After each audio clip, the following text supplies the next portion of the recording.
You ever wake up to the sound of bulldozers ripping through your morning coffee, only to find out your nightmare neighbors turned your peaceful backyard into their personal war zone?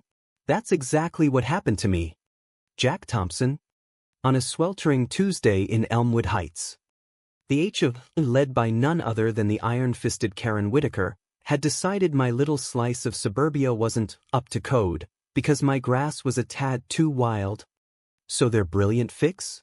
Slap a massive community water treatment plant right up against my fence, complete with a hulking storage tank that looked like it could swallow my entire ranch-style home hole. I slammed my mug down so hard the coffee sloshed over the rim, burning my hand like a slap from fate itself. "This can't be real," I muttered, heart pounding as I stormed out in my ratty bathrobe, the gravel crunching under my bare feet like bones snapping. There she was, clipboard in hand, barking orders at a crew of underpaid workers while her perfume, that cloying floral stink, wafted over like a toxic fog. "Mr. Thompson," she drawled, not even looking up. "This is for the greater good." Untidy yard was an eyesore. Step aside before you violate another regulation. The rage that boiled up then, hot and thick in my throat, making my vision blur at the edges. I'd fought this busybody for years, fines for my bird feeder being a hazard, threats over my kid's trampoline casting unauthorized shadows. But this was invasion. Pure and simple. I jabbed a finger toward the tank, its metal sides already humming faintly, like a beast stirring in its sleep. "Greater good? That's my property line you're bulldozing. Karen, what if that thing leaks? My tomatoes? My whole damn garden, gone." She just chuckled, low and mocking, flipping a page on her clipboard. The workers paused, tools dangling limp, their faces etched with that weary sympathy you see in folks caught between a rock and a control freak. Days blurred into a haze of arguments and appeals, each one met with Karen's signature eye roll and a fresh violation notice slipped under my door like a venomous snake. I'd pace my kitchen at night, the fridge humming its lonely tune, inhaling the faint earthy scent of soil from the yard now scarred by concrete footings. Sigh after heavy sigh escaped me, chest tight with that impotent fury. Why me? Why always the little guy getting steamrolled by her power trips? My wife would wrap her arms around me from behind, her touch cool against my fevered skin, whispering, "We'll fight it. But don't let her steal your peace." Peace? It was shattered, just like the quiet dreams of barbecues and starlit evenings we'd built this home for. Twist of the knife, turns out Karen's water plant wasn't just petty revenge. Whispers from the neighborhood spread like wildfire. Sarah Lee next door caught her on the phone, crowing about how the tank's strategic placement would pressure me into selling cheap. "He'll crack," she'd sneered, voice dripping with that false southern sweetness. Pressure? Understatement of the century. The thing was a monstrosity, 20 feet tall, fed by underground pipes that snaked right under my foundation. Every rumble from its pumps sent vibrations through my floors, rattling dishes like distant thunder. I lay awake, listening to the drip-drip from a leaky faucet mirroring the tank's ominous trickle, wondering if karma even existed or if it was just another HOA myth. But hold on, because here's where the universe decided to flip the script. Hard and hilarious. It started small, a subtwist I almost missed amid the headache of it all. One muggy afternoon, as I pruned what was left of my rose bushes, their petals wilting like my resolve, Mike Ruiz, the lead foreman, sidled up to me over the fence. He was a big guy, tattoos snaking up his arms like forgotten rivers, but his eyes held a flicker of guilt. "Check," he said, voice low, wiping grease from his hands on a rag that smelled of oil and regret. "That tank? It's old stock." Karen cut corners on the inspection to save the association bucks. I warned her the pressure valves were shot. But He trailed off, shrugging like a man confessing to dancing with the devil. My pulse quickened, a spark igniting in the pit of my stomach. Shot? As in? Could blow any minute. Mike nodded, glancing back at the office trailer where Karen held court, her laughter slicing through the air like shattered glass. I could picture it then, unbidden, water erupting like Old Faithful, but aimed at her precious domain. Exhilaration warred with dread. Should I warn her? Tip off the authorities? After all she'd done. The sleepless nights, the fines that drained our savings. Let fate handle the delivery. The buildup was torture, sweet and agonizing. Mornings brought the acrid tang of chlorine wafting from the plant, mixing with the fresh-cut grass Karen mandated for everyone else.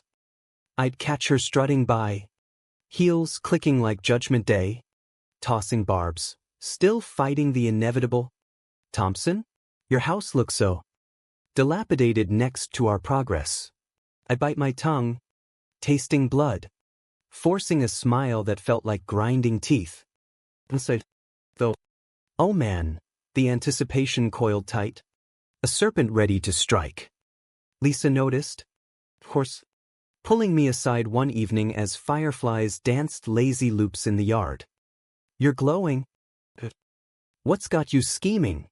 I just grinned, pulling her close, the warmth of her breath on my neck a reminder that some battles were worth the wait. Then, the storm hit, not the weather kind, though thunderheads did brew that fateful Friday, but the perfect storm of hubris and physics. It was around noon, sun blazing down like a spotlight on a tragedy. I was in the garage, tinkering with my old motorcycle, the engine's growl drowning out the world's noise, when the ground trembled. A low groan echoed, building to a roar that shook my bones. I bolted outside, heart slamming against my ribs, and there it was, the tank, that bloated behemoth, splitting at the seams. Water jetted out in a furious geyser, arcing high before crashing down, not toward my house, thank God, but straight across the lot, toward the HOA office trailer parked smugly 50 yards away. Chaos erupted like popcorn in a microwave. Workers scattered, shouts piercing the air, "Run! It's gonna blow!" As the pipe burst fully, unleashing a biblical flood. Mud churned to slurry under the deluge, sucking at boots like quicksand. And Karen? Sweet justice, she'd been mid-rant in the trailer. Door flung open for dramatic effect. When the wave hit, it slammed into her like a liquid freight train, soaking her blazer to a translucent rag, papers flying like confetti in a funeral. Buttering. This is impossible. Stop it. But the water didn't care. It surged through the trailer, toppling filing cabinets, shorting out computers in a shower of sparks. Her clipboard? Swept away, bobbing mockingly in the torrent. I stood frozen, a laugh bubbling up unbidden, raw and triumphant. Sarah joined me, her gasp turning to a whoop. Look at her go, like a drowned rat in a power suit. Mike just shook his head, muttering prayers in Spanish, but even he cracked a smile as Karen clawed her way out, mascara streaking like war paint from a lost battle. The flood didn't stop there. It pooled in the office, ruining ledgers of fines, contracts. Her whole empire of control reduced to soggy pulp. Sirens wailed in the distance, the cavalry arriving too late for her dignity. In the aftermath, as cleanup crews mopped up the mess under flashing lights, Karen cornered me, dripping and defeated, her voice a shrill whisper, "You'll pay for this, Thompson." Somehow, but her eyes? Stripped of that venomous gleam. I leaned in, voice steady as the earth finally stilling beneath us. Pay? Karen. That's what karma's for. Maybe next time, build on your own damn lawn. The insurance fallout was a circus. Turns out those cut corners Mike mentioned, criminal negligence. Headlines screaming, HOA hubris drowns in own backyard. Fines reversed. My yard restored. And Karen? Resigned in disgrace. Slinking off to whatever gated community would still have her. I planted new roses along that fence line. Their thorns a quiet vow. Lisa and I hosted the first block party in years that weekend. Laughter echoing where groans once ruled. The air sweet with barbecue smoke and second chances. Here's the kicker. Folks, the real twist that keeps me up smiling some nights. In the rubble, they found her precious violation ledger, pages warped but legible, listing every petty grudge she'd nursed. Destroyed every last one. It's a reminder, isn't it, that when you build your towers of spite too close to someone else's peace, they might just topple back on you. Fight for your ground? Sure, but let the universe handle the floods. Because justice flows unbidden and unstoppable, washing clean what needs to be. And damn, does it feel good to breathe easy again?